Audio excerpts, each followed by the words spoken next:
Are you looking for a way to give coffee, tea, hot chocolate, pods as a gift? Hi everyone, it's Sherry. I hope that you are having a wonderful day. Stay tuned because I have the answer.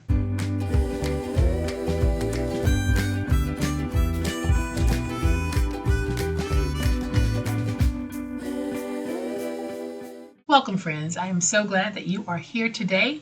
We are going to do a fun, simple craft, and it's going to give us a beautiful way to package and gift these little pods as gifts.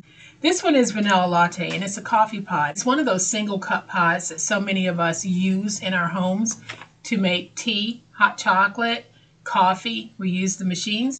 Well, so many of you left me a comment that you did want a way to be able to gift these pods. So what I've done is I have created the box that we need to be able to gift these in a very sophisticated and classy way. That's what we do on my channel. We're just going to take something as simple as a pod and we're going to make it look like $1,000,000. And y'all, here's what I'm talking about. This is the hot chocolate box, and I'll give you a closer look at this one in just a minute.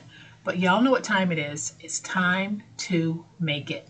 All right, y'all, so here are the pods that we're going to be working with today. These are the more common sizes that you'll see on the market. But my daughter, the only coffee drinker in our home, she uses one of those Nespresso machines, and the pods for those machines look like this. So I didn't make the box to fit these, but you can actually put these in the box as well. I'll probably make a tiny box for one of these just to try to give you an idea of how you can gift one or two of these if the person that you're giving yours to has a machine like this versus the machine that holds the cup like this. But today we're focusing on these single serve cups, and here is the box that we're going to be using. Now this box, when finished, is 3 7/8 by 3 3/4, but the outside is 4 by 4, and it is 2 inches deep. And I have hot chocolate in my box, so I'm just going to go ahead and untie my crinkle seam binding so that you can see the cover. The cover says Hot Chocolate and Friends, Good Vibes. So if you went to my website to download the latest collection, it contains the cover for this as well. You have a pumpkin spice latte, you have a hot chocolate, you have the tea, and then you have the coffee. I made my hot chocolate box, and this is what it looks like on the inside. We have 2 of the hot chocolate pods, and then I added in some Hershey's nuggets. So that is our box for hot chocolates. Today we're going to make the one for coffee. And here is what we're going to need to make it. This is the larger box. We shrank it down, and we're going to be making this box in this size. What it says is good friends and great coffee make the perfect blend. Here's what I have. I have 3 sheets of 32 weight paper. 1 sheet has the image on it, and then I ran it through my printer again to place the placement template, so I'll know where to place that very first piece of chipboard. That is also a part of this package when you download it from my website. Then I have 2 pieces of just the background paper. Again, these are 32 weight, so I have 3 pieces that are 8.5 by 11. You can use your own papers on this, but I use the Red River 32-pound paper, and I love the way that it prints. And then I have 1 piece of the Red River 88-pound paper, and this one is printed double-sided. So I have 2 single-sided sheets. We'll actually use this and a portion of another sheet, so you're going to have some scrap left over. And then I have my chipboard. We're going to cut the chipboard together because I still get this question a lot. How do you cut your chipboard? Well, I'm going to show you how I cut that chipboard. When it's a single sheet, we're going to cut it right now. So I'm going to bring in my paper trimmer, and I have 2 blades. I have one that looks like this, and I have one that has the markings on it. The one with the marking on it is a dull blade. This one is a newer blade. So I want to use the blade that is the dullest to cut through my chipboard. So I am going to cut a strip at 4. Let me go ahead and bend that. And then I just go through and cut through on that bend. By pre-cutting it, it helps to reduce the wear and tear on your hands when you're cutting chipboard using your trimmer. So then I'm going to go back through, make a cut at 4, slide it over to 4, make another cut at 4, and then slide it over to 2, and cut through. So now I'm just going to go ahead and remove this piece. I'll take my tape, and with everything together like this, I am just going to place my tape down.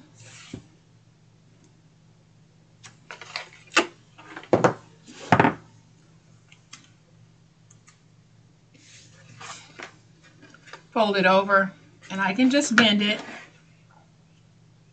and now I can cut through.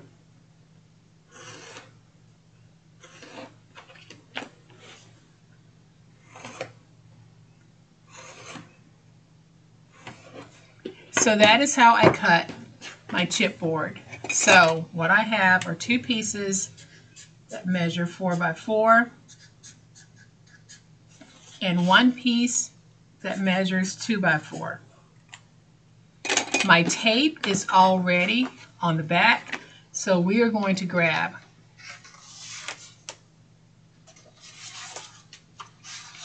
this piece and then one of our blank 8.5 by 11 single-sided sheets, because I am going to need to join these together. Now, like I said, I won't be using a lot when I join it together, so I will have a pretty hefty size piece of scrap remaining. But in order for us to make this box bigger, using the papers that I'm using here, we do have to join pieces together. So I am going to go ahead, lift up my tape, then I'll take this piece and we're going to place it down on the tape like that, and this will actually end up on the bottom of the box, so it's not going to be anything that will show on the top of the box. So now what I'm going to do is I am going to take one of my 4 by 4 pieces and we place it right there. I'm going to peel away my tape backer. I'm going to turn this around so that I can try to get this placement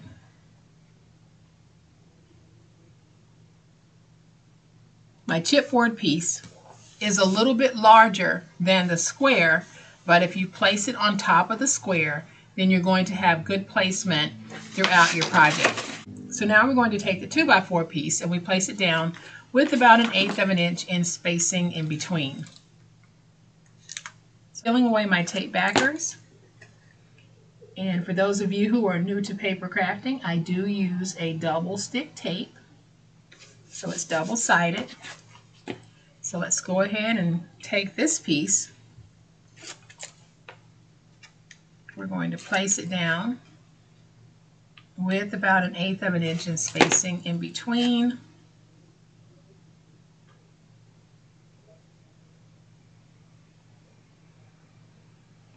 Like that. Then I'll take my finger blade and just cut off there. And this is what I meant about having a pretty large piece of scrap. You can definitely save this and reuse it. And I will cut here.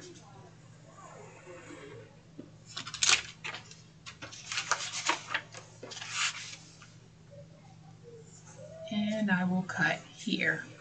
So now I'm going to flip this over, get this nice and stuck.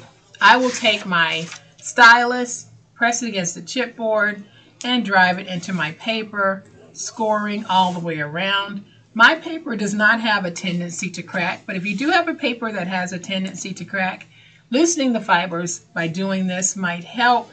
It won't eliminate the cracking, but it might help to reduce the severity of it. So now we're going to stand this up and we're going to fold over. I am going to take my finger blade and I am going to miter my ends.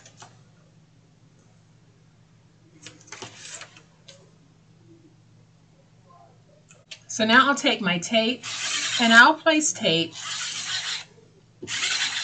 on my white paper here because I'm going to do a fold over. And I can use my tape runner here because my paper will be sandwiched in between the chipboard as well as the liner piece. So we can get away with using our tape runners.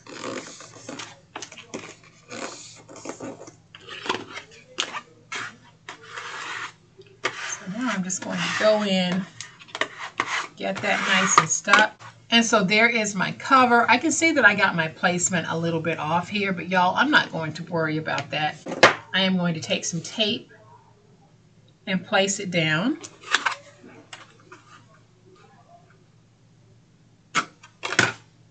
To cover the chipboard.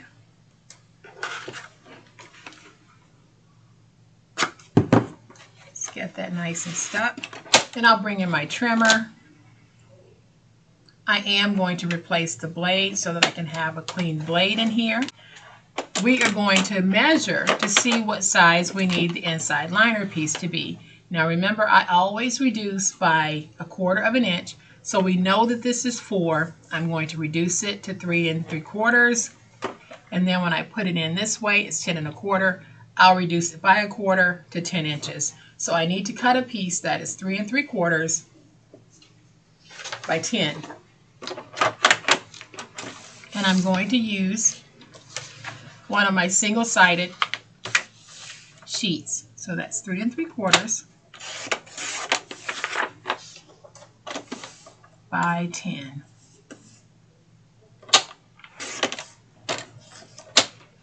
And so now I'm going to take my tape. I'll place my tape along all 4 corners of this piece.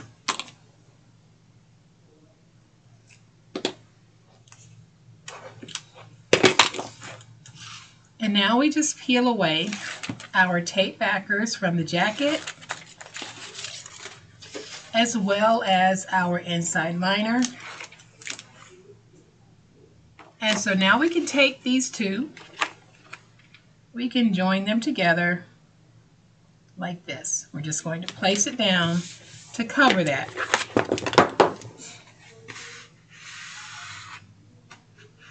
And I'll use my big old spatula to go in and smooth everything. Then I'll define my spine, turn it around, and do the same thing from this end. You want to make sure that when you fold like this, you don't have any paper puckering. If you do, you simply need to go back and work the spine just a little bit more. But there is our sweet, beautiful cover. You can see where mine is a little off center here with my placement, but that's not bothering me at all. I will leave it just as it is. So now we're going to make our box. And to make the box, we're going to need a piece that measures 7 3/4 by 7 7/8.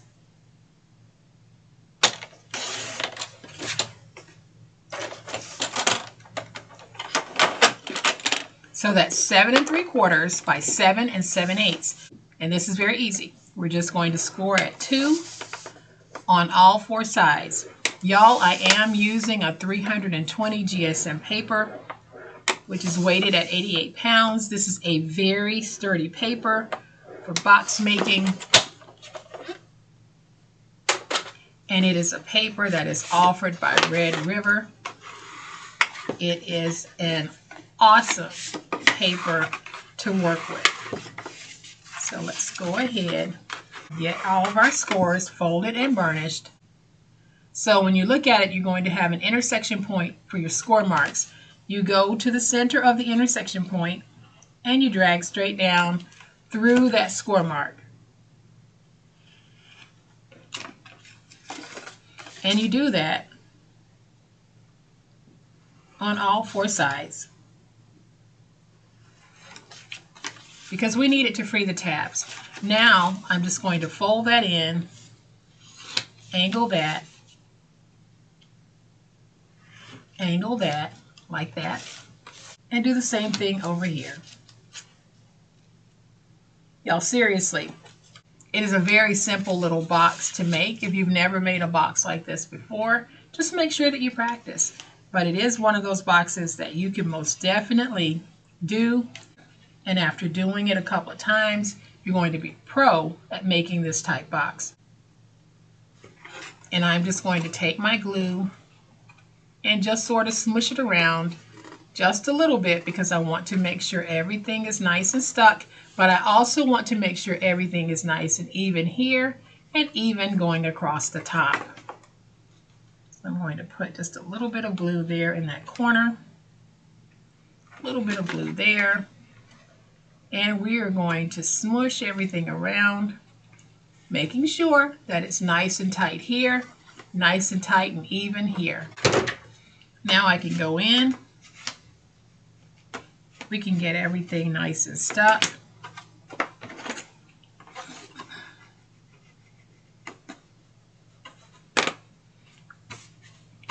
We flip it over to this side and we do the same thing. So let's just get our glue placed. I'm going to place just a little bit of glue in my corners here. I'll take this piece and we'll smush it around just a little bit, getting it stuck and making sure that it's nice and even. And then we'll do the same thing here. So let's just smush it around, get it stuck. Then I can go in and we can get that nice and stuck. So while that's drying, I'm going to go ahead and take some of my Distress ink, and I am just going to add some Distress ink along the edges of my box. This is completely optional, not anything that you have to do.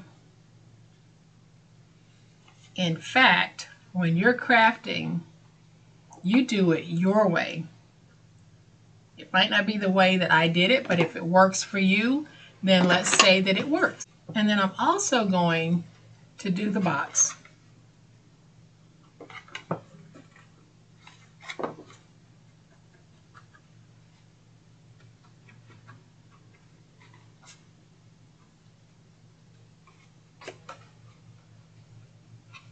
All right, and then one other thing that I forgot to show you is if you have pointy ends, just tap them into the desk and that'll help to control the pointies. So now we want to take our box.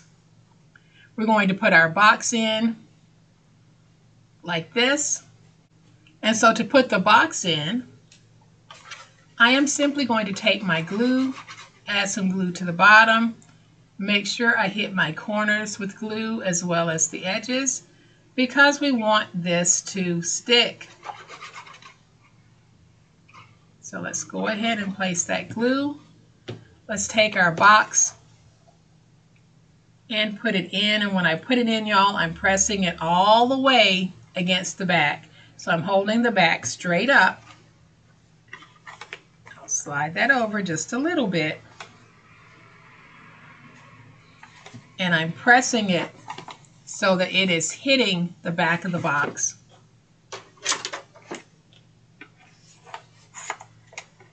So now we can go in and we can get this stuck. And I'm going all the way around the edges, making sure that I have everything nice and flat. Then I'll take my glue.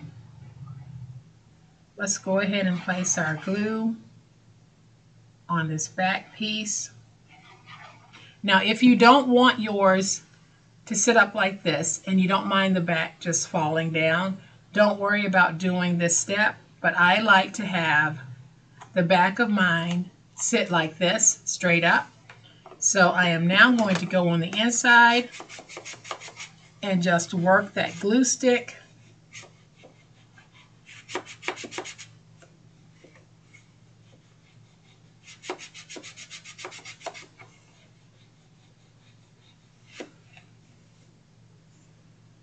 And I am really bearing down because I want that stick.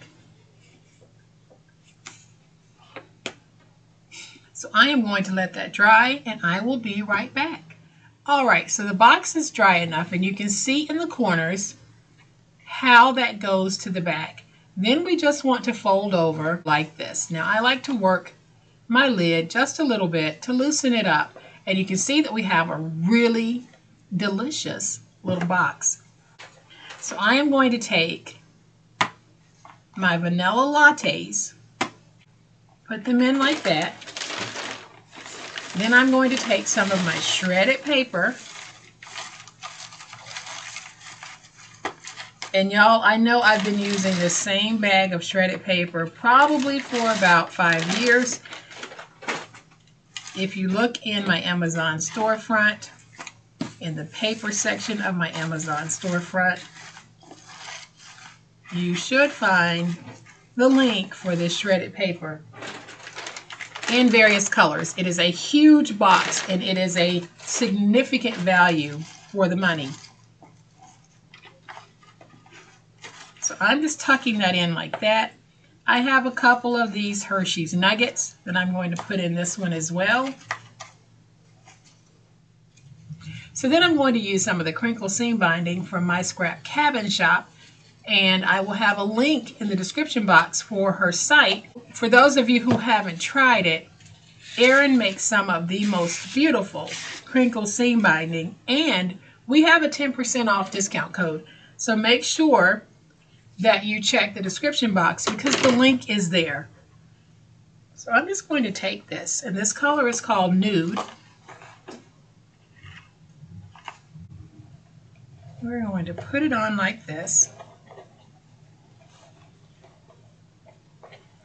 Slide it to the front.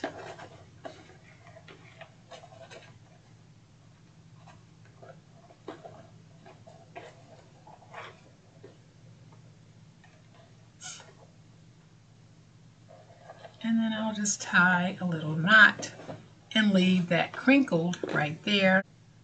I'm going to take my finger blade to see if I can't tuck in this rogue piece of crinkle seam binding that's trying to escape. We're not letting it. And so now, y'all, we have another beautiful box that will hold those single serve coffee, tea, or hot chocolate pods that you can find in the store. When finished, again, the interior of the box is 3 7/8 by 3 3/4 by 2, but with the lid in the bottom, the box becomes 4 by 4 by 2. And these are just adorable little boxes that we can make in no time for our pods. So these papers are available on my website. If you're interested, head on out. I'll have the link in my description box below. So I hope that you have enjoyed this super sweet way that we can make this a gift. Y'all, we can take anything and really make it a gift just by dressing it up. If you have enjoyed this video, and I hope that you have, please hit the like button. If you're not a subscriber to my channel, this is what we do all day, every day. And I'm going to say it on this channel, we do it like no other. So I would love to have you subscribe. I'd love to have you be a part of this online crafting family. So hit the subscribe button. Make sure you hit the notification bell so that you'll know when I upload a new video. As always, my friends, please be safe, be kind, and be the reason someone smiles today. Happy crafting, and we'll chat later. Bye.